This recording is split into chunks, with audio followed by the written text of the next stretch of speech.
এই দেশে আর যেন বৈষম্য না হয়, সুনির্দিষ্ট সরকার যেন সুবিচার করে, সকলের দিকে যেন দেখে সুনজরে, আর ওই রকম যেন স্বৈরাচারী সরকার যেন না আসে।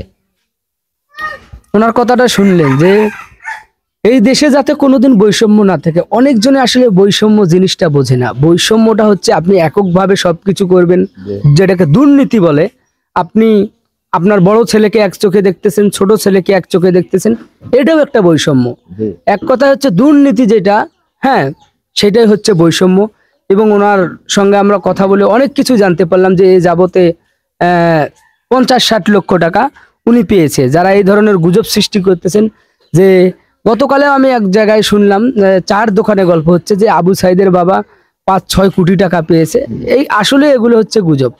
যতটুকু সত্য আপনারা ওনার বাবার কাছ থেকে শুনলেন, হ্যাঁ, কিন্তু এই আবু সাইদ বেঁচে থাকলে 50-60 লক্ষ কোটি টাকারও বেশি ইনকাম করতে পারত। সবাই ভালো থাকবেন, সুস্থ থাকবেন। অবশ্যই ভিডিওটা শেয়ার করবেন এবং সব সত্যগুলো আপনাদের সামনে তুলে ধরলাম। এই যে বই কি কয় ভাস্কর্য করার জন্য সকলে নিষেধ করছি সকলকে, যদি কেউ করে থাকে সেটা যেন সরকার প্রতিহত করে। জি। তো উনি চাচ্ছে যে ওনার ছেলের যাতে কোনো ভাস্কর্য তৈরি না হয়, যাতে মূর্তি কোনো তৈরি না হয়। আপনি এই যে আঙ্কেল, কেন আমি এর আগেও শুনেছি যে আপনি বলছেন যে আমার ছেলের যাতে কোনো ভাস্কর্য তৈরি না হয়, তো কেন আপনি চাচ্ছেন না যে ওটা ইসলামী শরীয়তি জিনিস নয়, ওটা আমরা কেন করব? পাপ কিনে নেব? ওটা করা পাপ। তো শয়তান যেমন মূর্তি তৈরি করে আদমের সন্তানক ভুলিয়ে নিয়ে যা পথভ্রষ্ট করেছে, সেই কারণে আমরাও পথভ্রষ্ট হতে চাই না। আল্লাহ জানে তাতে আমার সুসম্মানে যেন মৃত্যু করে। আমার আশা হলো বেহেশত পাবার আশা, আল্লাহ যেন বেহেশত নসিব করে। এই কারণেই আমরা ও ভাস্কর্য মূর্তি বলে চাই না।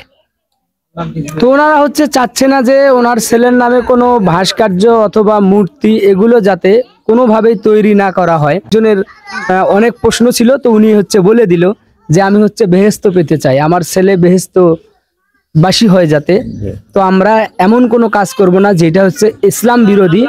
আমরা ইসলাম বিরোধী কাজ করব না। তো সেই জন্যই আমরা হচ্ছে আমাদের ছেলের কোনো ভাস্কর্য চাই না। এবং সকলের কাছে দোয়া চাইছি, আর যেন সরকার আমার সুনজরে আমার দিক দেখে, এইটাই। উনি বলেছে যে হচ্ছে সুনজর বলতে যাতে ওনাদের ফ্যামিলির একটু খবর রাখে। আমরা যতটুকু বিশ্বাস করি এই পৃথিবী যতদিন থাকবে হয়তো বা আবু সাইদের নাম কেউ কোনো সময় মুছে ফেলতে পারবে না।